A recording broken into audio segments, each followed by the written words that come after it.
Hello students, स्वागत है आपका आपके प्यारे और आपके YouTube channel the mighty physics में।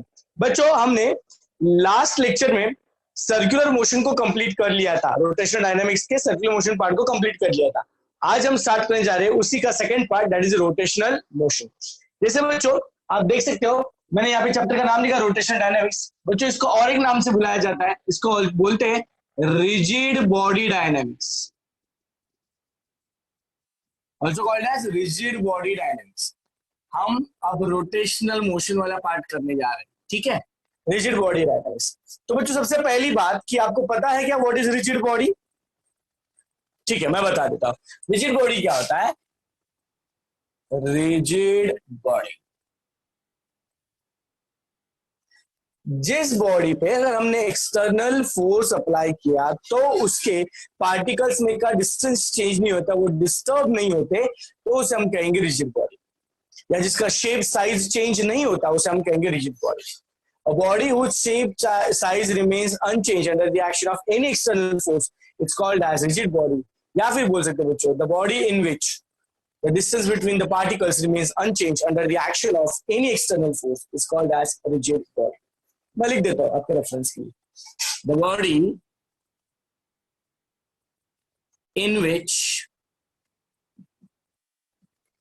the distance between two particles remains unchanged under the action of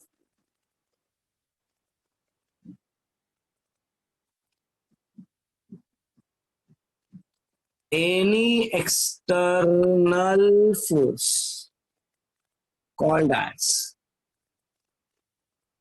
क्या कहते हैं, रिजिड बॉडी।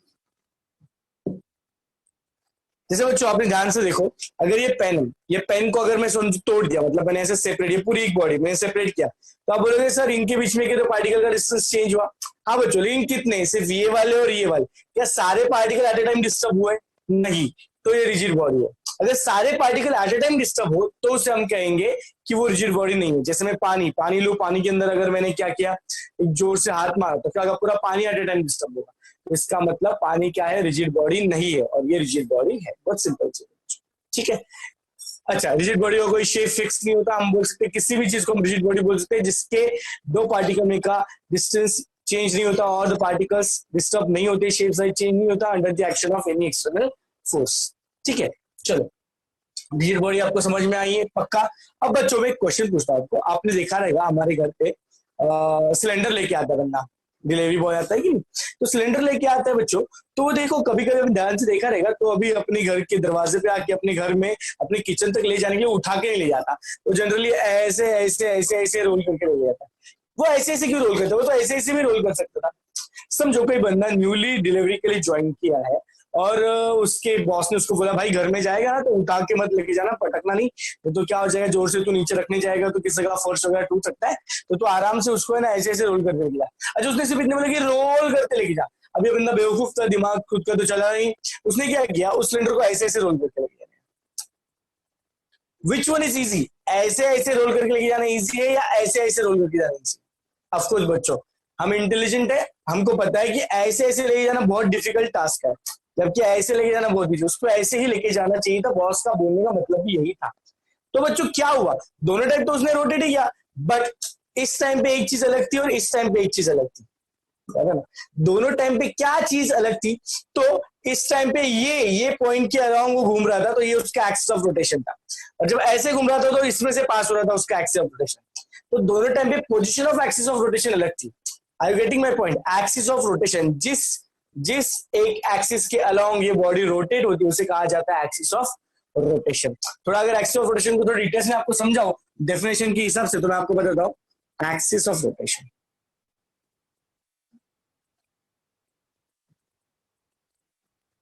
देखो क्या होता है, अगर मैंने कोई भी रिजिड बॉडी, मैंने अभी कोई शेप फिक्स नहीं किया है इसका, ठीक है, अगर इस बॉडी को मैंने रोटेट करवाया, क्या करवाया, रोटेट, तो इसका हर पार्टिकल, देखो कोई भी पार्टिकल हो, जैसे मैंने इतने सारे पार्टिकल है, हर पार्टिकल क्या बनाएगा, ऐसे एक सर्कल बनाएगा।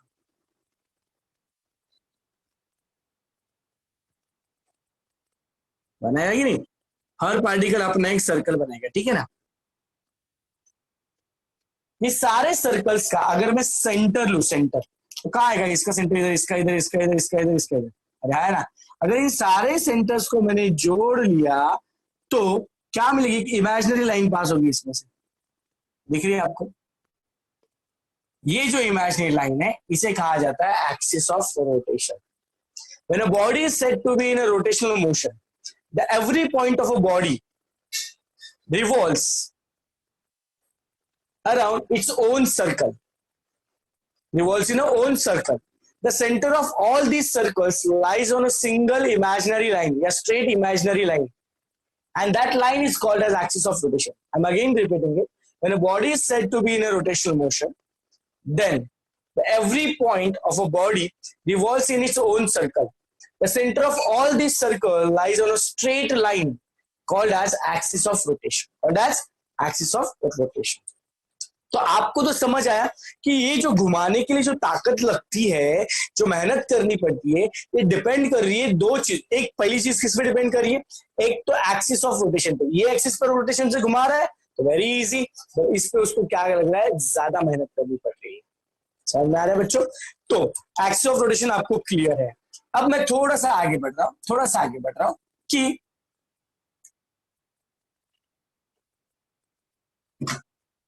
एक्सिस ऑफ रोटेशन आपको पता चल गया क्या होता है। चाहिए तो मैं यहाँ पर वो डायग्राम फिर से बना देता हूँ आपके लिए। ये है एक्सिस ऑफ रोटेशन, ठीक है। ये बॉडी घूम रही है, दिस इज योर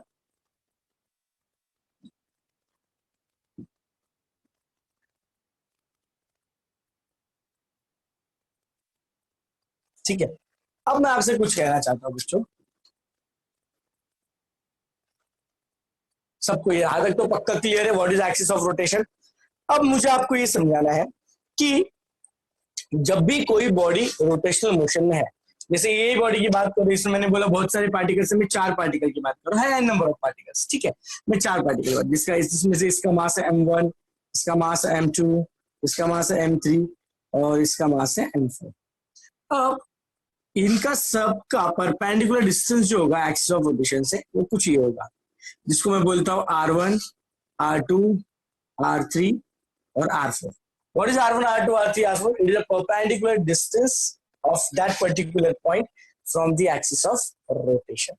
समझो ये बॉडी रोटेट हो रही with the angular velocity omega. With the angular velocity rotate हो रही है तो एंगुलर वेलोसिटी होगी ओमेगा से होगी। रिजिड बॉडी तो कुछ जगह पर आपने ध्यान से देखा रहेगा, तो कुछ लोग इसको ऐसे 3D शेप में दिखाता है, कोई बड़ी बात नहीं, ठीक है। तो ये रिजिड बॉडी है। अब सोचो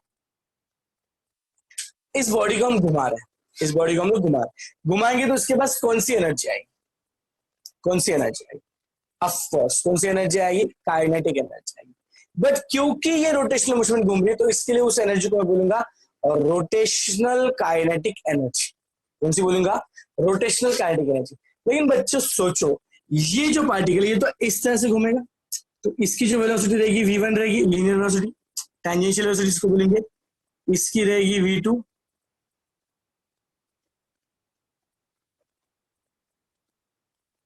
इसकी रहेगी v3 और ये रहेगी v4। अरे है ना। तो ये चारों जब मिलेंगे तब जाके इसकी बनेगी रोटेशनल काइनेटिक एनर्जी। क्या बनेगी, रोटेशनल काइनेटिक एनर्जी। तो मैं एक बेसिक आपको बात बता दूं बच्चों, चलो ये वाला पार्ट आपको क्लियर है, ये वाला पार्ट क्लियर है, आप लिख सकते हो। एक्सिस ऑफ रोटेशन की डेफिनेशन लिख लेना आप लोग, यानी बताइए when a body is said to be in a rotational motion, every particle revolves in a circle, the centre of all circles lies in a straight line called as axis of rotation। Hope so हो गया है। चलो मैं आगे बढ़ता हूं, मैं भी आपको एक नए टर्म से मिलवाने वाला हूं, तो कुछ कराता हूं। सबसे पहले मैं आपको बोला कि देखो लीनियर मोशन में काइनेटिक एनर्जी क्या होती है, kinetic energy translation linear motion में क्या होती है, हाफ mv स्क्वायर, बराबर ना, हाफ mv स्क्वायर। वही रोटेशनल मोशन में क्या होगा, kinetic energy of rotational motion. So बच्चों हाफ तो वही है, याद रख जो काम तेरा मास करता है रोटेशनल मोशन, लीनियर मोशन में या ट्रांसलेशन मोशन में, जो काम तेरा मास करता है वही काम तेरा यहाँ पर आई करता है, जिसको कहा जाता है मोमेंट ऑफ इनर्शिया। क्या कहा जाता है? Moment of inertia.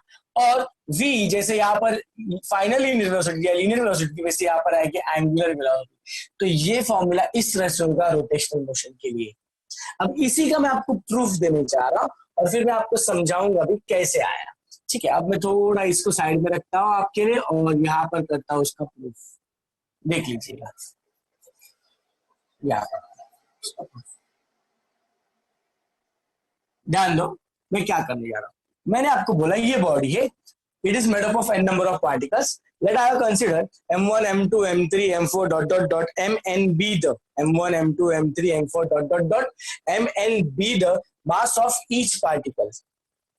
ठीक है, तो हमने बोला सबसे पहली बात मैं यहां से स्टार्ट करता हूं। Let m1 m2 m3 m4 dot dot dot dot dot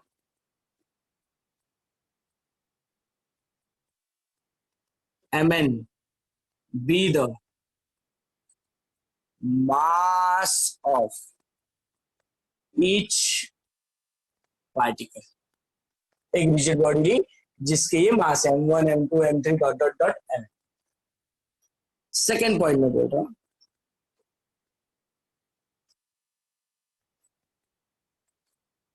late r1 r2 r3 dot dot dot rn be the perpendicular distance of each particle from axis of rotation। from axis of rotation, hope सबको दिख रहा है। ठीक है, next let v1 v2 v3 दिख रही नहीं, dot dot dot dot vn be the linear velocity या tangential velocity बोल सकते हैं of each particle respectively। ठीक है, अब आगे सोचो। Let body is rotating about an axis of rotation passing through point O with angular velocity omega. ठीक है, समझो ये पॉइंट ओ है। अच्छा, आप क्या कहते हो, इस पॉइंट को फर्स्ट पॉइंट बना दो, इसको क्या बना दो फर्स्ट। जैसे ये पॉइंट बन जाएगा आपका फर्स्ट, ये हो जाएगा आपका सेकेंड पॉइंट, लेट m1, ये हो जाएगा आपका थर्ड पॉइंट, ये हो जाएगा आपका फोर्थ पॉइंट। ठीक है ना, ओके। अब मैं आगे बढ़ता हूं यहाँ पर। ठीक है बच्चों, अब देखो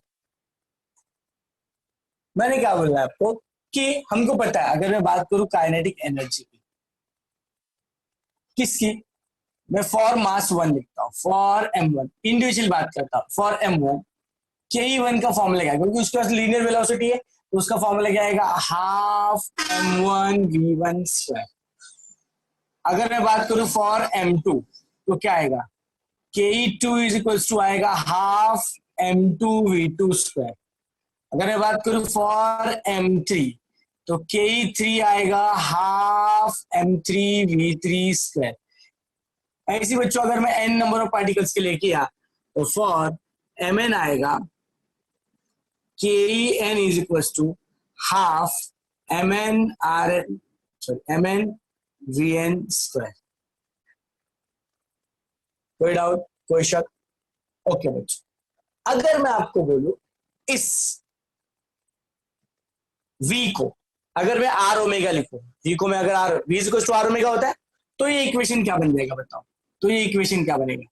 half m1 r1 square omega square half m2 square half m2 r2 square omega square half m3 r3 square omega square, वैसी half mn rn square omega square. मैंने ओमेगा सेम क्यों लिया? क्योंकि वो कांस्टेंट एंगुलर वेलोसिटी से क्या हो रहा है, मूव कर, सबकी एंगुलर वेलोसिटी कांस्टेंट है। ठीक है, लीनियर वेलोसिटी अलग है लेकिन एंगुलर वेलोसिटी सबकी कांस्टेंट है।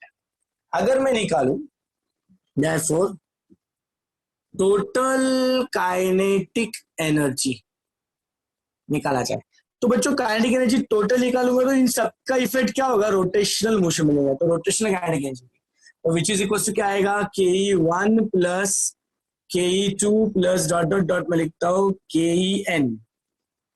वैल्यू पुट करते हैं, kinetic energy of rotational motion क्या रहेगा? Half m1 r1 square omega square plus half m2 r2 square omega square plus half m3 r3 square omega square plus dot dot dot plus half mn rn square omega square. सब में से क्या common निकलेगा बच्चा? देख, kinetic energy of rotational motion क्या आएगा बोल? हाफ निकल जाएगा, इसमें आएगा m1 r1 स्क्वायर, इसमें आएगा m2 r2 स्क्वायर शायद, राइट? ओमेगा स्क्वायर भी कांस्टेंट है, इसको पीछे लिख रहा हूं मैं। फिर आएगा m3 r3 square plus dot dot dot क्या आएगा? mn rn square omega square. देख रहे हो बच्चों, सबको समझ में आया? तो ये है आपके काइनेटिक एनर्जी का डेरिवेशन।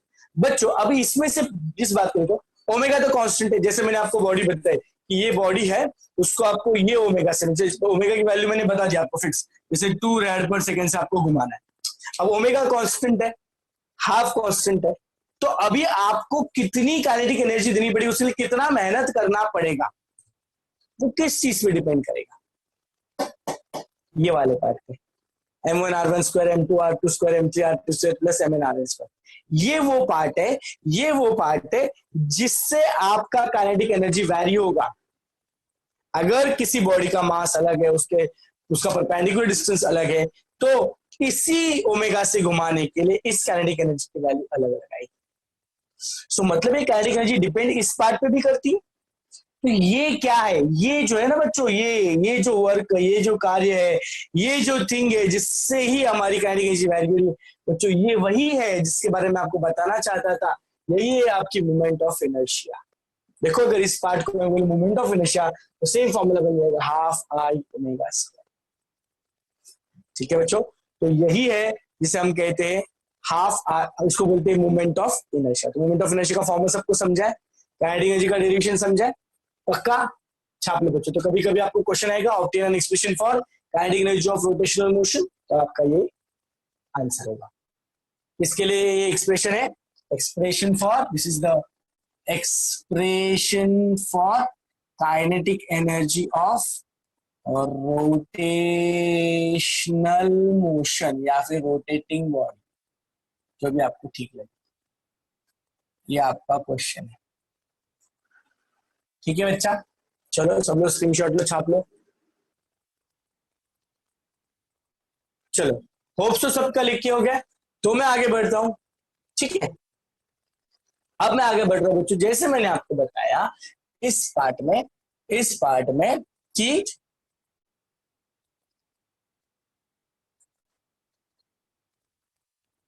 ये जो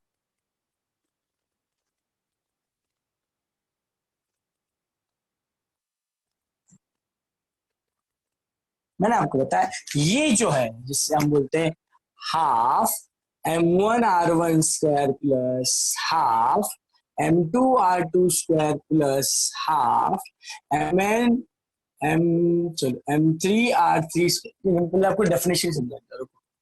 मैं इसको थोड़ा सा नीचे लिखता हूँ। तो इस पार्ट को, जिसको मैं बोला कि क्या, half m1r1 square plus half m2r2 square plus dot dot dot half mn/rn square, इस बात को मैंने बोला बच्चों I, that is moment of inertia. Moment of inertia, इससे सोचो इसका फॉर्मूला और क्या बचता है, क्या मैं इसको बोल सकता हूँ summation of half summation of mi/ri square. Half तो नहीं आएगा, हाफ कॉमन निकला हुआ, हाफ की जरूरत नहीं है, बराबर। तो क्या मैं इसको mi/ri square where I start from 1 till i is equals to n, क्या इस तरह से इस फॉर्म को लिख सकता हूँ? तो मैं इसको इस तरह से भी लिखता हूँ mr स्क्वायर। बच्चों इसको एक और स्पेशल टाइप से लिखते हैं, दैट इज लिखते हैं mk स्क्वायर, वेर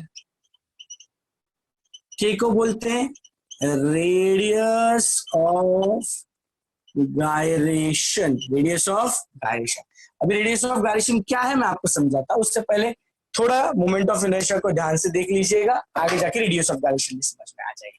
ठीक है, अब पहले बताओ इसका ऐसा यूनिट क्या रहेगा। इसको लिखने का एक और तरीका बच्चों इंटीग्रेशन के फॉर्म में, integration of r square dm लिखा जाता है, मास का डीएम और ये आर स्क्वायर का। This is also the way how to write the formula for moment of inertia. Then इसका ऐसा यूनिट क्या आएगा, जल्दी से बोलो बच्चों, ऐसा यूनिट क्या रहेगा इसका, मास है और डिस्टेंस है, तो KG metre square.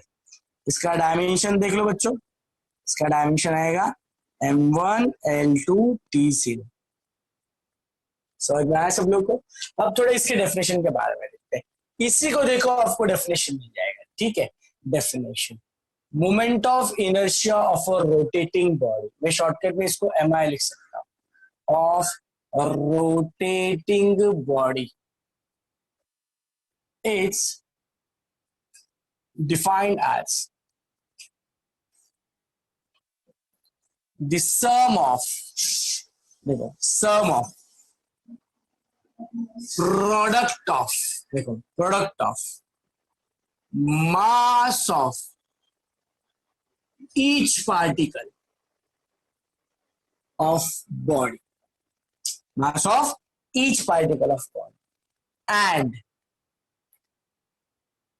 square of its perpendicular distance, बराबर, square of its perpendicular distance from axis of rotation. तो इसे देखो क्या बोला है, moment of inertia of a rotating body, कहीं कहीं पे लिखा रहेगा about an axis, about an axis of rotation.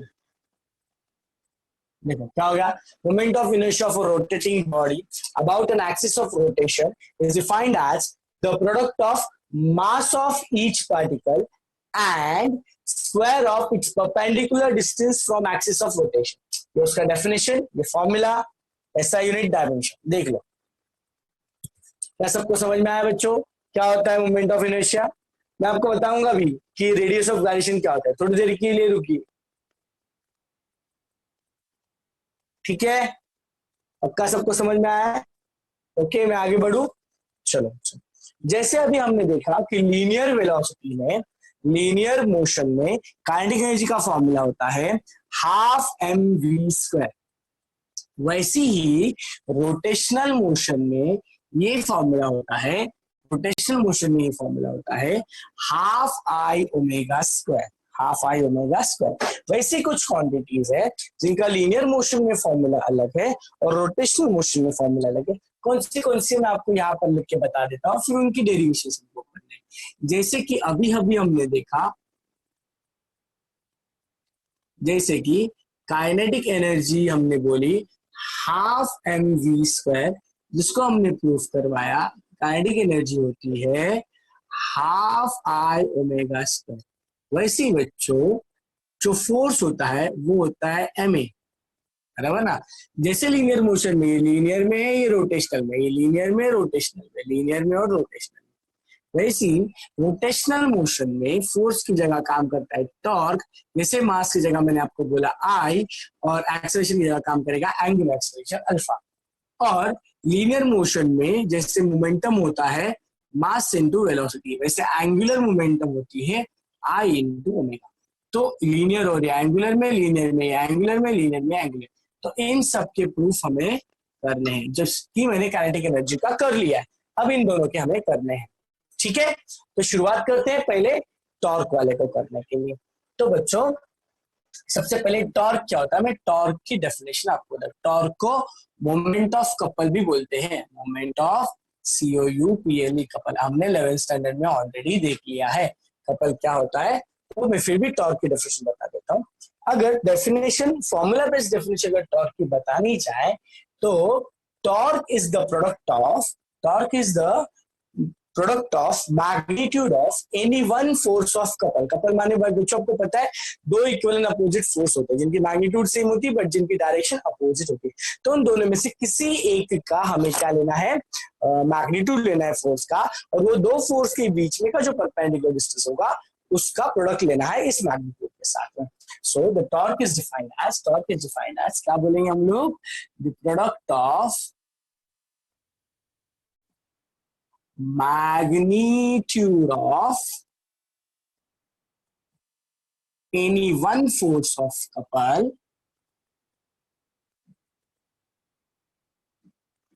and perpendicular distance between two forces। ठीक है ना। तो टॉर्क का बेसिक फॉर्मूला आता है, torque is equal to vector form में आता है R क्रॉस F। अगर इस तरह से वो दो फोर्सेस है, मैं आपको डायग्राम भी बता देता हूँ। समझो ये सेंटर है, ये समझो ये आपका एक फोर्स है और ये भी दूसरा फोर्स है, उनके बीच में डिस्टेंस R है। तो आपका टॉर्क का फॉर्मूला आएगा F क्रॉस R। अगर इसको हम लोग लिखे मैग्नीट्यूड में तो FR कॉस थीटा आएगा, FR कॉस थीटा आएगा कि साइन थीटा आएगा, साइन थीटा आएगा क्योंकि क्रॉस प्रोडक्ट है। बट है ना, for theta is equals to अगर 90 रहेगा साइन 90 इज इक्वल्स टू 1 होता है क्योंकि परपेंडिकुलर देख रहे हो आप R और F, एंड देयरफॉर टॉर्क का बेसिक फॉर्मूला आप FR लिख सकते हो। ठीक है, इन मैग्नीट्यूड। ठीक है, बट ये भी फॉर्मूला है, मुझे टॉर्क के इस फॉर्मूले के पास पहुंचना है। कैसे पहुंचना है देखो मैं आपको बताता हूं। अब मैंने एक बॉडी ली, again rigid body rotating with a constant angular acceleration alpha. अभी मेरा कांस्टेंट एंगुलर एक्सेलरेशन है अल्फा। ठीक है, अब मैं बोल रहा हूं कि इनके ऊपर जो फोर्स है, इसका F1 फोर्स है, इसका F2 फोर्स है, इसका F3 फोर्स है और इसका F4 फोर्स है। ठीक है, बाकी चीजें सेम चल रही है, कोई प्रॉब्लम नहीं, उसकी मोमेंट ऑफ इनर्शिया I है। ठीक है, अब मैं इसका प्रूफ करवाता हूं आपको।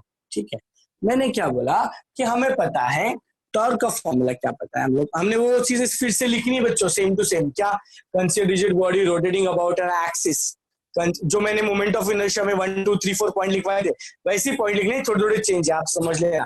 क्या सबसे पहला पॉइंट क्या रहेगा, consider a rigid body rotating about an axis passing through point O, let M1 M2 M3 dot dot dot Mn be the mass of each particle, let R1 R2 R3 dot dot dot Rn be the perpendicular distance of each particle from axis of rotation respectively। then next point क्या रहेगा, let F1 F2 F3 F4 क्या है, be the force acting on a particle, each particle respectively। let alpha be the constant angular acceleration। Alpha क्या है, alpha क्या है, alpha constant angular acceleration. चलो अब मैं क्या बोलता हूं, एज वी नो दैट, हमें क्या पता है, torque is equals to FR, torque is equals to FR, but F is equals to MA, तो फॉर्मूले का बन जाएगा torque is equals to MAR, torque is equals to MAR। कोई डाउट, सबको समझ में आया? ओके, बट हमें एक और बात पता है कि A is equals to R alpha, linear acceleration is equal to r into angular acceleration, put करो, देयरफॉर आपका टॉर्क बनेगा m, ये r एक जगह आर अल्फा पुट करूं तो आर आर क्या हो जाएगा, r square m r square alpha, ये मेरा टॉर्क का फॉर्मूला बन गया, करेक्ट। अच्छा, ऐसे हर पार्टिकल का टॉर्क अलग अलग होगा, तो अगर मैं सारे टॉर्क की बात करूं तो मैं कुछ यहां पर लिखना चाहूंगा, तो फॉर इस डायग्राम को मैं आपके लिए यहाँ बना देता हूँ बच्चों, थोड़ी जगह बन जाएगी मेरे को। ये आपका एफ था, ये आपका एफ था और आर था।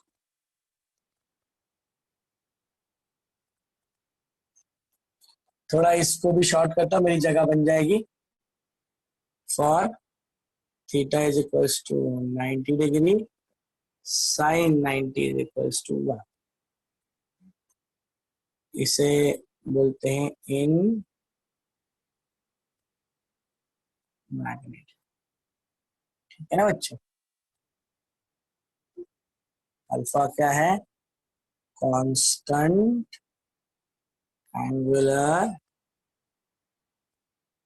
थोड़ी जगह बचा रहा हूं बच्चों, एक ही फॉर्मेट में आ जाए पूरा डेरिवेशन के लिए, ठीक है। तो चलो अब क्या करते हैं हम लोग, लेट, अच्छा फॉर m1 की बात करें तो टॉर्क वन कितना आएगा, m1 r1 square alpha, alpha square, right, alpha square आएगा, नहीं अल्फा आएगा, ठीक है। सो फॉर m2 कितना आएगा, torque 2 is equals to m2 r2 square alpha. ऐसे ही हम आगे बढ़ेंगे तो फॉर mn कितना आएगा बच्चों, torque n is equals to mn rn square alpha. अगर मैं total torque acting on body निकालू तो क्या आएगा, torque is equals to torque 1 plus torque 2 plus torque 3 plus dot dot dot torque n। So torque कितना आएगा बोलो बच्चों, m1 r1 square alpha plus m2 r2 square alpha plus dot dot dot mn rn square alpha. क्या common निकलेगा बच्चों, सही बात है, m1 r1 square plus m2 r2 square plus क्या आएगा, dot dot dot m3 r3 square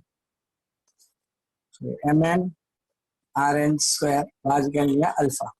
therefore आपका torque क्या बनेगा, ये पार्ट क्या है, बट हमें अभी भी पता चला है कि I is equals to m1 r1 square plus m2 r2 square plus dot dot dot mn rn square, तो हमारा टॉर्क आएगा I अल्फा।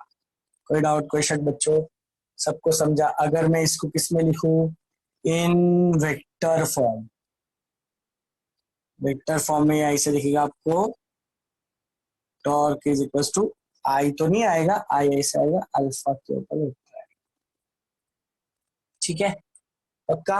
अगर आपके लिए थोड़ी सी बात बताओ बच्चों तो यहाँ बता देता हूँ आपको, एक्स्ट्रा चीज आप लिख लेना।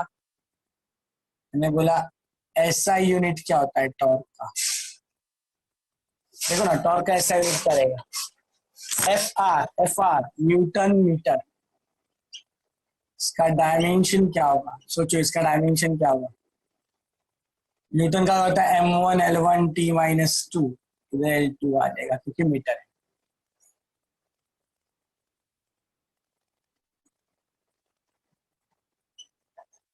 देखो टॉर्क की डेफिनेशन बताई मैंने आपको, फॉर्मूला बताया मैंने आपको, देख लो स्क्रीनशॉट ले लो,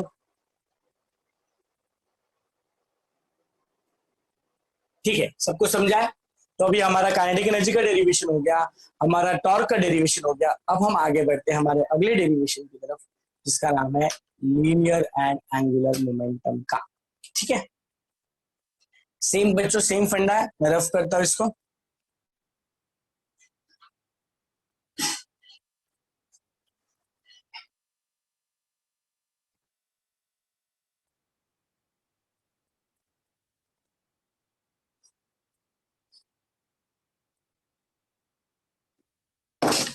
चलो बच्चों, अब मैं क्या बोल रहा हूँ कि लीनियर और एंगुलर मोमेंटम के बीच में अगेन मैंने लिया सेम बॉडी और मैंने बोला कि ये रोटेट कर रहा है कांस्टेंट एंगुलर वेलोसिटी ओमेगा से, और इनकी वेलोसिटी ले लो अभी फिलहाल, क्या आएगा अगेन ये v1 v2 v3 V4 या लीनियर मोमेंटम भी बोल सकते हो, बात एक ही है। तो मैंने क्या बोला कि एज वी नो दैट, अगर आपको पता होगा कि एंगुलर मोमेंटम जो होता है उसका फॉर्मूला होता है vector R cross vector P, so this can be written as P R cos theta, बराबर। If theta is equals to 90 degree, cos 90 is equals to 1, therefore L is equals to PR। ठीक है, सबको पता है इसमें से L क्या है, P क्या है, सबको पता है। क्या लिख के दूं मैं यहाँ पे? L होता है एंगुलर मोमेंटम एंड P क्या होता है? Linear momentum. Please please, r position vector होता है या radius vector projector. Okay, but सोचो, यहां पर सोचो, बट क्या सबको पता है कि P का मतलब होता है मास इनटू वेलोसिटी? सही बात है। क्या मैं बोल सकता हूं but V is equals to r omega? तो अगर इसको इसमें पुट करूं तो P क्या बन जाएगा? या मैं इधर पुट करता हूं पहले, L इज इक्वल्स टू आ जाएगा एम वी आर, ये फॉर्मूला भी याद रखना है। But V is equals to r omega, value put कर दो, L इज इक्वल्स टू आएगा एम आर स्क्वायर ओमेगा, बराबर। अब इसी बच्चों में उस तरफ करता हूं, फॉर M1 करता हूं। फॉर M1 क्या आएगा? L1 is equal to M1 R1 square omega. For M2 L2 is equals to M2 R2 square omega. And for M3 आएगा L3 M3 R3 square omega, and so on हो जाएगा। For Mn आएगा Ln is equals to Mn Rn square omega. कोई doubt, कोई शक बच्चों? पक्का सबको समझ में आया है? 100%। हाँ, तो बच्चों अब अगर मैं निकालू टोटल एंगुलर मोमेंटम, क्या आएगा? L इज इक्वल्स टू आएगा L1 plus L2 plus L3 plus dot dot dot Ln, therefore L is equals to आएगा M1 R1 square omega plus M2 R2 square omega plus dot dot dot Mn Rn square omega. क्या common निकल जाएगा रे? Omega. So M1 R1 square plus M2 R2 square plus dot dot dot Mn Rn square is equal to omega.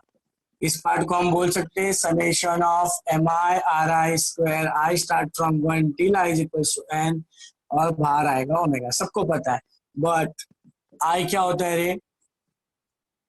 Mi Ri square, I start from 1 till i is equal to n, therefore आपका L बन जाएगा I omega, बराबर। इन vector form, अगर हमको vector form लिखना है तो vector L is equal to I omega vector. इसका भी अगर हमें ऐसा यूनिट डायमेंशन लिखना है, अच्छा ये डेरिवेशन भी आपको लिखना होगा तो आपको सारी चीजें लिखनी पड़ेगी क्या? Consider consider. चलो मैं ऐसा यूनिट की बात करता हूँ। ऐसा यूनिट क्या रहेगा? देखो, एंगुलर मोमेंटम है MVR, M का क्या आएगा? kg, V का क्या आएगा बोलो? इसका M का kg, V का मीटर पर सेकेंड, और एक आ रहा है kg मीटर स्क्वायर पर सेकेंड स्क्वायर। इसके डायमेंशन की बात की जाए, डायमेंशन की बात की जाए तो क्या आएगा? देखो, डायमेंशन आएगा M1 L2 T-1। कोई डाउट, कोई शक? लिख लो, छाप लो। बहुत बढ़िया है बच्चों, तीनों अपन ने कर लिए हैं। काइनेटिक एनर्जी का formula half m v square जैसे लीनियर में है, रोटेशनल में आपको मिलेगा half I omega square. Force मिलता है तो एम ए, और यहाँ पर फोर्स का काम टॉर्क करता है, मास की जगह आई करता है, तो torque is equal to I alpha. And linear momentum में भी p is equal to m v होता है, तो एंगुलर मोमेंटम में आएगा आई ओमेगा। बच्चों लिख लो, मैं आपको बताता हूँ। अगली चीज है दैट इज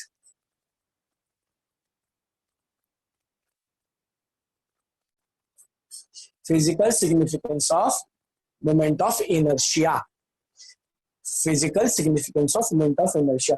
बच्चों कोई बड़ी बात नहीं, फिजिकल सिग्निफिकेंस में हम लोग क्या लिखते हैं, हम लोग 3 पॉइंट लिखते हैं और 3 पॉइंट में हम एक्सप्लेन करते हैं कि कैसे चीजें वर्कआउट हुई है। चलो मैं आपको बताता हूँ।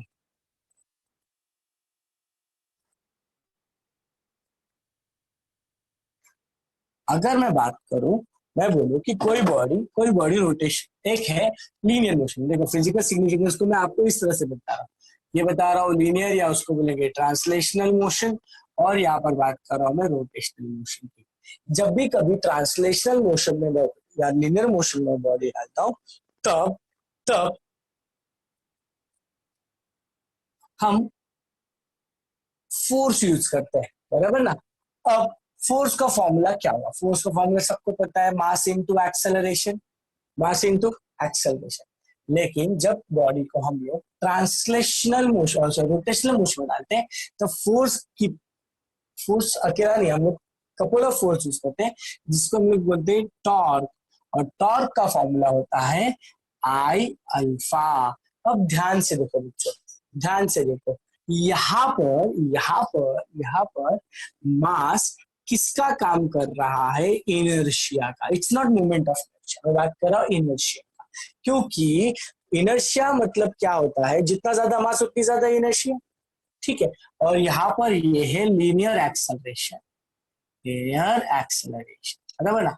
वही आप रोटेशनल मोशन में जाओ, तो जो काम यहाँ पर फोर्स कर रहा था, यहाँ पर कपल ऑफ फोर्स ने किया, जिसे हम लोग क्या बोलते हैं, टॉर्क, ठीक है। और यहाँ पर जो काम इनर्शिया ने किया, मास का काम इनर्शिया ने किया, वो जो काम मास ने यहाँ पर किया, वही काम यहाँ पर रोटेशनल इनर्शिया कर रही है। और rotational inertia, which is also called as moment of inertia। And जो काम आपके लीनियर एक्सेलरेशन ने किया, वो काम यहाँ पर एंगुलर एक्सेलरेशन ने किया, ठीक है। तो ये फिजिकल सिग्निफिकेंस इस तरह से। तो इसका बॉटम लाइन क्या बोलता है,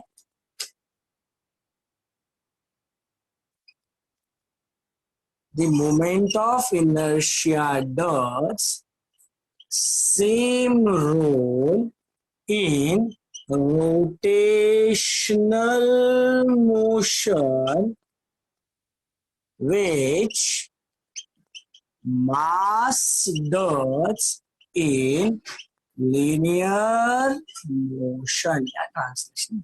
उसकी बॉटम लाइन है। क्या सबको समझ में आया? ये क्या पढ़े हम लोग ने, ये ऊपर ये क्वेश्चन को हम लोग क्या, इसको आपको खाली वर्डिंग्स में लिखना है। इसको बोलते हैं physical significance of moment of inertia. देख लो बच्चों अच्छे से, ठीक है, पक्का, श्योर, सबको समझ आया physical significance of moment of inertia. यहाँ पर जो काम फोर्स कर रहा है, यहाँ पे टॉर्क कर रहा है, यहाँ पे जो मास कर रहा है वो मोमेंट ऑफ इनर्शिया कर रहा है, अल्फा कर रहा है वही आपका ए कर रहा है लीनियर एक्सेलरेशन, वो यहाँ पर एंगुलर एक्सेलरेशन कर रहा है। तो बच्चों सबको समझ में आया है फिजिकल सिग्निफिकेंस? क्या मैं आगे बढ़ू? पक्का, चलो आगे बढ़ते हैं। तो अभी अभी मैंने आपको बताया था कि एक चीज बताई थी, इसको बोलते हैं radius of gyration, radius of gyration. तो रेडियस ऑफ गायरेशन क्या होता है बच्चों, तो याद रखो,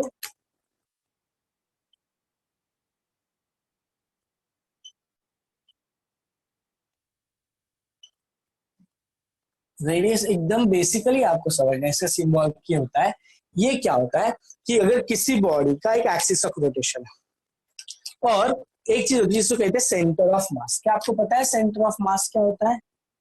सेंटर ऑफ मास क्या होता है? The point at which whole mass of the body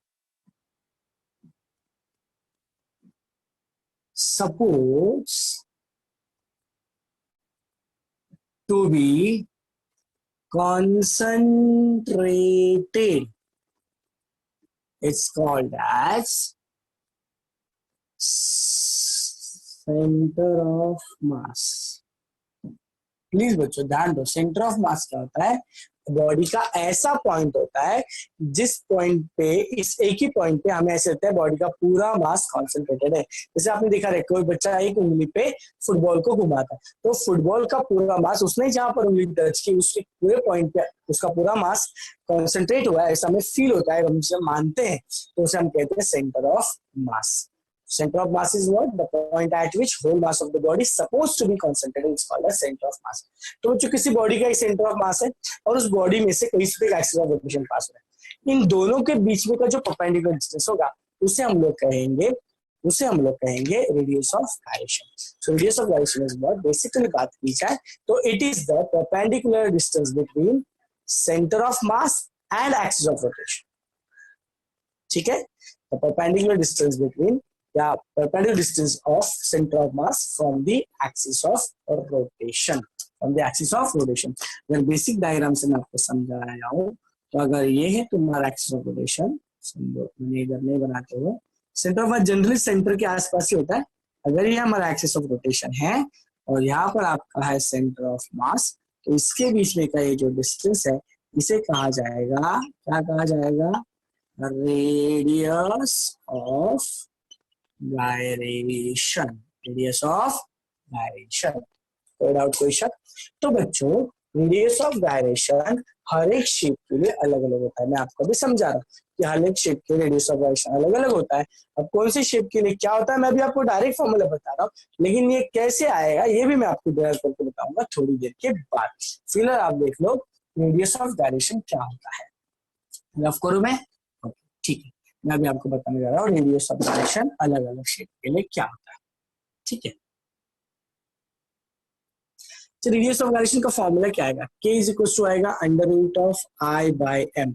क्यों रे? Since i is equal to mk square, तो k is equal to i by k square is equal to i by m है, तो k का formula आएगा under root of i by m। इसका SI unit क्योंकि radius है तो इसका आएगा मीटर, इसका डायमेंशन आएगा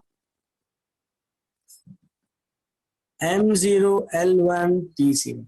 तो चलो मैं अलग अलग शेप के लिए आपको बताता हूँ रेडियस ऑफ गायरेशन क्या है। सबसे पहले मैं बात कर रहा हूँ रिंग की, इसकी बात कर रहे हैं, जिसको हम बोल सकते हैं हॉलो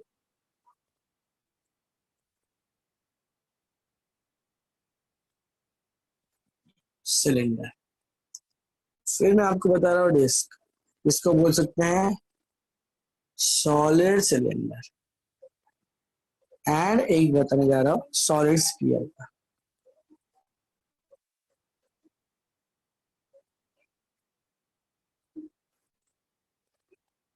कि उसकी रेडियस के साथ में क्या रिलेशन होगा, रेडियस ऑफ गायरेशन का बॉडी के एक्चुअल रेडियस के साथ क्या रिलेशन होगा? के के के।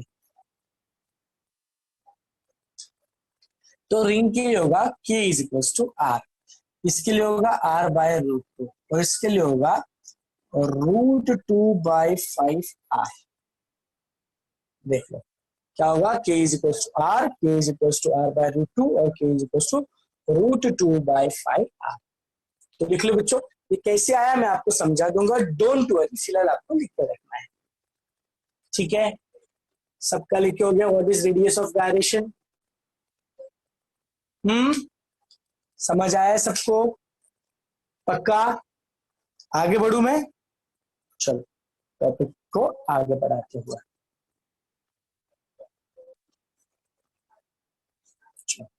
बच्चों अभी मैं थोड़ा सा आपको एक और बात बताने जा रहा हूं, जिसको हम लोग कहते हैं रोलिंग मोशन। क्या कहते हैं इसको? हम आगे कंटिन्यू करेंगे, तो थोड़ा बीच में भी पार्ट आया जिसको कहते हैं रोलिंग मोशन। क्या कहते हैं? Rolling motion. What is the rolling motion बच्चों? Rolling motion is the combination of rotational as well as translational motion. हम बात करने जा रहे हैं रोलिंग मोशन की, है ना, विच इज क्या? ट्रांसलेशनल प्लस रोटेशनल मोशन, उसको हम लोग कहेंगे रोलिंग मोशन, प्लीज ध्यान रखिएगा, ठीक है। कोई डाउट, कोई शक? अच्छा, अभी रोलिंग मोशन में भी क्या होगा मैं आपको इसके समझा रहा हूँ। हमें भी इसके काइनेटिक एनर्जी के लिए, इसके वेलोसिटी के, सबके लिए फॉर्मूला बनाना है।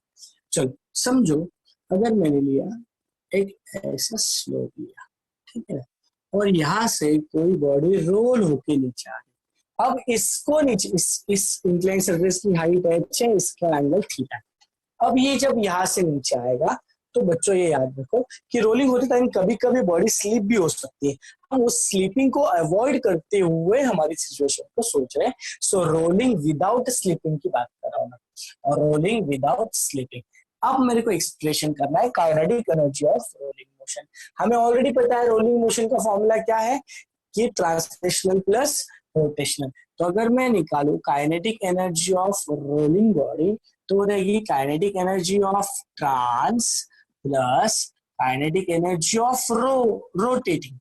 बट हमें अभी अभी पता था काइनेटिक एनर्जी जो ट्रांस की होती है वो होती है हाफ mv², अगर मैं कैपिटल मास करूँ, और kinetic energy of rotating body होती है हाफ, हमने पढ़ा है I⍵²।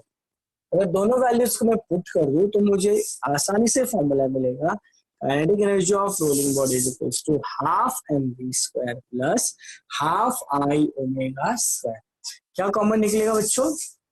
अच्छा, कॉमन निकालने से पहले मैं एक चीज लिख रहा हूँ, बट क्या मैं लिख सकता हूँ, v is equals to r omega and I is equals to mk²। ये मैं सब्स्टिट्यूट कर देता हूँ, तो मेरी kinetic energy of rolling body आ जाएगी हाफ mr² प्लस हाफ mk²। ठीक है बच्चों, क्या कॉमन निकलता है इसमें से? So kinetic energy of rolling body, अगर मैं हाफ m⍵² को कांस्टेंट निकालू तो आ जाएगा r² प्लस k²। बच्चों this is the formula for rolling body in terms of this angular velocity। समझ आ रहे हो क्या?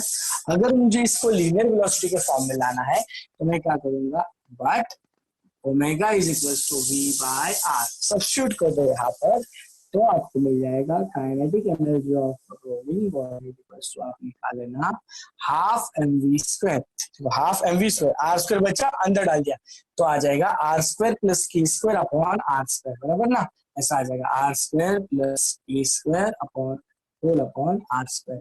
तो आपका kinetic energy of rolling motion का और एक फॉर्मूला आ गया, half mv² in the bracket 1 plus k² upon r²। Guys ये एक बहुत इंपॉर्टेंट फॉर्मूला मिला आपको in terms of linear velocity, in terms of linear velocity. क्या सबको समझा है kinetic energy of rolling motion का फॉर्मूला? होप सो सबको समझा है। स्क्रीनशॉट ले लो, लिख लो फटाफट। चलिए बच्चों, ये तो समझ आ गया कि आपको रोलिंग मोशन के काइनेटिक एनर्जी का फॉर्मूला समझा। अब कौन सी बॉडी जनरली रोल होती है? तो जैसे हमने लिखा रिंग रोल हो सकती है, यहाँ पर हॉलो सिलेंडर रोल होता है, मतलब ये रिंग, सॉलिड सिलेंडर जिसको हम डिस्क बोल सकते हैं, और आपका स्फीयर भी रोल हो सकता है। तो इनके लिए थोड़ी थोड़ी चीजें हम लोग डिराइव करते हैं। मैं आगे बढ़ता हूँ, चलो रफ करूँ, सबको समझ में आया है? ठीक है, थैंक यू। दोनों फॉर्मूले आपको याद रखने, ठीक है, लीनियर वेलोसिटी के फॉर्म में भी और एंगुलर वेलोसिटी के फॉर्म में भी आपको याद रखना है।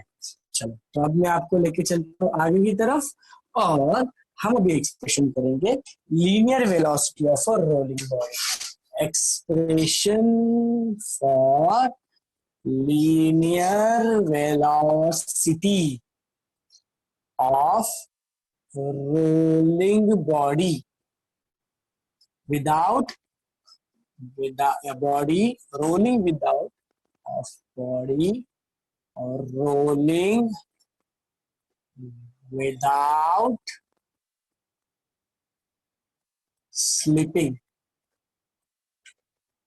ठीक है, तो चलो करते हैं। जैसे मैंने बोला कि हमने एक एक इंक्लाइन सरफेस लिया जिसका एंगल ऑफ इंक्लिनेशन थीटा है, उसका हाइट ऑफ इंक्लिनेशन h है, एक बॉडी है जिसका मास m है, वो रोल है कि नीचे आने वाली उसकी लीनियर वेलोसिटी v है, एंगुलर वेलोसिटी ओमेगा है। चलो, तो अब मुझे ये बताओ, ये बॉडी जब यहाँ से नीचे आएगी, अभी यहाँ पर उसके पास कौन सी एनर्जी होगी, पोटेंशियल एनर्जी, और यहाँ पर आएगी तो उसके पास कौन सी एनर्जी होगी, काइनेटिक। बट कौन सी काइनेटिक होगी बच्चों, रोलिंग काइनेटिक एनर्जी होगी। यहाँ पर पोटेंशियल एनर्जी होगी और यहाँ पे रोलिंग काइनेटिक एनर्जी होगी। तो मैं क्या बोल सकता हूँ कि potential energy at top is equals to kinetic energy, rolling kinetic energy, rolling kinetic energy at bottom. तो therefore ऊपर कितनी होगी उसकी पोटेंशियल एनर्जी सबको पता है mgh, और रोलिंग काइनेटिक एनर्जी कितनी, हमको v चाहिए, तो v के फॉर्म में लाओ, half mv square 1 plus k square upon r square. तो बच्चों क्या क्या कट होगा, m से m कट हो जाएगा, m से m कट हो जाएगा, और आप अगर यहाँ से डिराइव करोगे तो आपको v स्क्वायर के लिए फॉर्मूला क्या आएगा, सोचो, m से m कट हो गया, v यहाँ पर गया तो ये 2 यहाँ पर गया, तो 2gh upon 1 plus k square upon r square, right. And therefore v का फॉर्मूला मिलेगा root of 2gh upon 1 plus k square upon r square. ये हो गया आपका लीनियर वेलोसिटी के लिए फॉर्मूला। क्या सबको समझ में आया बच्चों, सबको समझ में आया। अब मैं आपको बताता हूँ कि अलग अलग शेप्स के लिए क्या होगा, अलग अलग शेप के लिए क्या होगा। देखो मैं यहाँ पे 3 सेक्शंस बनाता हूँ आपके लिए। सबसे पहले हम बात करेंगे रिंग, या फिर जिसको बोलेंगे हॉलो सिलेंडर, ठीक है, हॉलो सिलेंडर। इसके लिए आपका k कितना होता है, k is equals to r होता है, k is equals to r। तो अगर इस वॉल्यूम में इसमें पुट करूं, रिंग के लिए अगर मैं पुट करूं, या फिर हम लोग बोलेंगे हॉलो सिलेंडर की बात करेंगे, अगर मैं k की वैल्यू r सब्स्टिट्यूट करता हूं इस इक्वेशन में, तो r square upon r square हो जाएगा बच्चों, 1 प्लस 1 2 हो जाएगा, और 2 से 2 कट जाएगा, तो आपको फॉर्मूला मिलेगा अंडर रूट ऑफ gh। ठीक है, सबको समझ में आया, होप सो सब कैलकुलेशंस कर लेंगे। अब अगर मैं बात करूं दिस की, जिसको हम लोग सॉलिड सिलेंडर बोलते हैं, जिसका क्या होता है r बाय रूट 2, तो आपका भी दिस या सॉलिड सिलेंडर का आंसर क्या आएगा, सोचो। इधर अगर मैं k की वैल्यू r बाय रूट 2 कर दी तो r स्क्वायर बाई 2 आ जाएगा, r स्क्वायर कट हो जाएगा, 1 प्लस 1 बाई 2 इज 3 बाई 2, 2 ऊपर चले जाएगा, 1 प्लस 1 बाई 2 कितना हो जाएगा, 3 बाई 2 हो जाएगा, 3 बाई 2 हो जाएगा, बराबर। तो 2 ऊपर जाएगा, 2 से 2 मल्टीप्लाई होकर 4 हो जाएगा, तो आपका आंसर आएगा under root of 4 by 3 gh। देखो बराबर, 1 प्लस 1 बाई 2, 3 बाई 2 का 2 ऊपर चल गया। और यही जब हम लोग किसके बात करेंगे, सॉलिड स्फीयर, ठीक है ना, तब उसका क्या होता है, रूट 2 बाई 5 r। अगर इस वैल्यू को हमने यहाँ पर पुट कर दिया तो आपका v जो होगा फॉर सॉलिड स्फीयर कितना आएगा, देखते हैं क्या आएगा। इधर पुट कर दो root 2 by 5 r, r square से r स्क्वायर कट हो जाएगा, 2 बाई 5 होगा, तो क्रॉस मल्टीप्लाई करेंगे तो 7 बाई 5 होगा, तो 5 ऊपर चले जाएगा, 2 इंटू 5 10 हो जाएगा, और आपका आंसर आ जाएगा 10 बाई 7 gh, बराबर है क्या। देखो 2 बाई 5, तो यह आएगा 5 1 का 5 प्लस 2 7 बाई 5, 5 ऊपर गया, सो 10 बाई 7 gh। क्या सबको समझा है, पक्का सबको समझा है, श्योर। काइनेटिक एनर्जी का डेरिवेशन और लीनियर वेलोसिटी का डेरिवेशन ऑफ रोलिंग मोशन या रोलिंग बॉडी, और उसका अलग अलग शेप के लिए अलग अलग वेलोसिटी की वैल्यू। क्या सबको क्लियर है, फटाफट लिख लो या स्क्रीनशॉट ले लो बच्चों।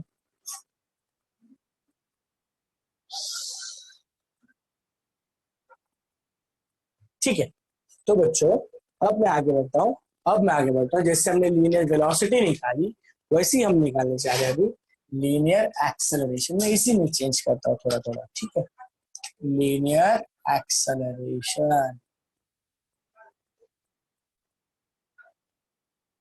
लीनियर एक्सेलरेशन, तो मैं क्या बोल रहा हूँ बच्चा, अब थोड़ी देर के लिए मैं रफ कर दे रहा हूँ।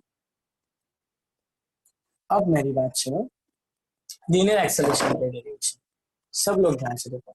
मुझे ये तो पता था कि v is equals to m v square half m v square under root of, वो तो काइनेटिक एनर्जी थी ना, एम वी का फॉर्मूला था, v इज इक्वल्स टू क्या मिला है मुझे, under root of 2gh upon 1 plus k square upon r square.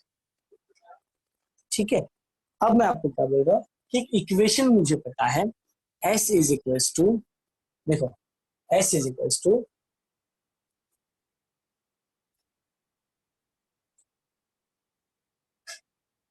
या मैं बोल सकता हूँ v square is equals to u square plus 2as। ये काइनेमेटिकल इक्वेशन सबको पता है, v square is equals to u square plus 2as। अब बच्चों इसमें मैं बोलता हूँ कि यहाँ पर इनिशियल उसकी रेस्ट पे था, तो उसकी इनिशियल वेलोसिटी कितनी रहेगी, u कितना रहेगा, 0, बिकॉज जो एट रेस्ट पे था इनिशियली, बराबर ना। ओके, अब वो यहाँ से नीचे आया है, यहाँ से नीचे आया है, उसने जो डिस्प्लेसमेंट किया है वो s है। ठीक है, ओके, अब मैं क्या बोल रहा हूँ कि मैंने अगर v स्क्वायर, मैं अगर v की वैल्यू पुट कर तो क्या आएगा, 2gh upon 1 plus k square upon r square is equal to, u तो 0 है, 2as। मैं s की जगह क्या पुट कर रहा हूँ, देखो आप s, लेकिन मैंने लिखा है बट अगर मैंने साइन थीटा निकाला, इस डायग्राम में मैंने अगर साइन थीटा निकाला तो साइन थीटा आएगा h upon s, opposite upon hypotenuse, बराबर ना।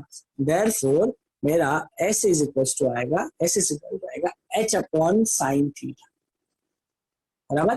अगर इस वैल्यू को इस इक्वेशन में सब्स्टिट्यूट किया जाए, इस वैल्यू को इस इक्वेशन में सब्स्टिट्यूट किया जाए तो कुछ इस तरह से मिलेगा,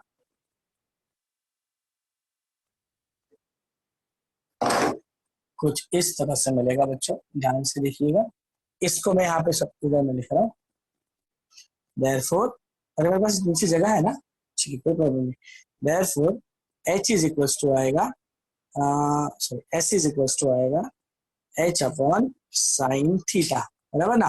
अब इस इक्वेशन को ऊपर पुट किया जाए, देयरफॉर आएगा 2gh upon 1 plus k square upon r square is equal to 2a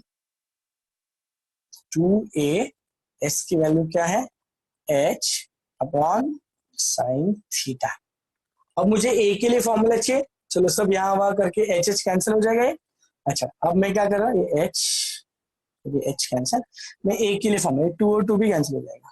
ठीक है, तो मेरा फॉर्मूला a के लिए बनाना है, देयरफॉर मेरे पास a के लिए फॉर्मूला क्या बता देता है, ये यहाँ पर चले जाएगा तो g साइन थीटा बनेगा और नीचे वाला पार्ट वही रह जाएगा, दैट इज 1 प्लस आएगा formula g sine theta upon 1 plus k square upon r square.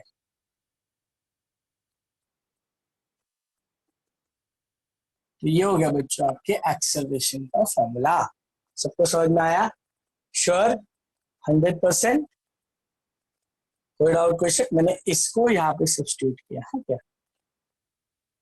अच्छा, अब अगेन अलग अलग शेप्स के लिए, पहले कौन सी थी, रिंग या उसको बोलते हैं हॉलो सिलेंडर, फिर कौन सा था डिस्क जिसको मैंने बोला solid cylinder, and then solid sphere.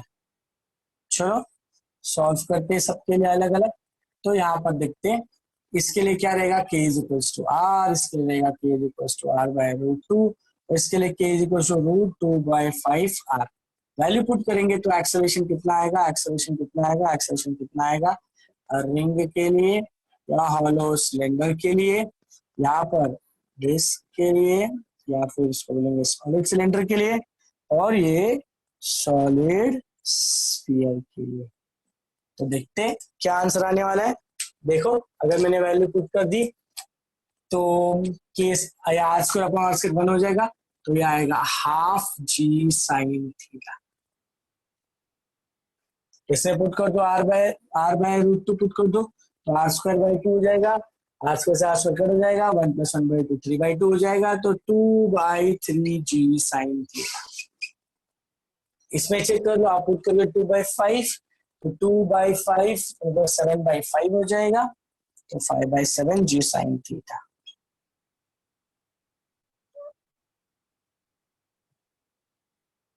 Hope so सबको समझा है। चलो छाप लो बच्चों, लिख लो फटाफट फटाफट। इसी से सॉल्व किया अपन ने, कोई बड़ी बात नहीं है, एंगल थीटा का। सबको समझ में आया रोलिंग मोशन? कोई डाउट? लिखिएगा फटाफट।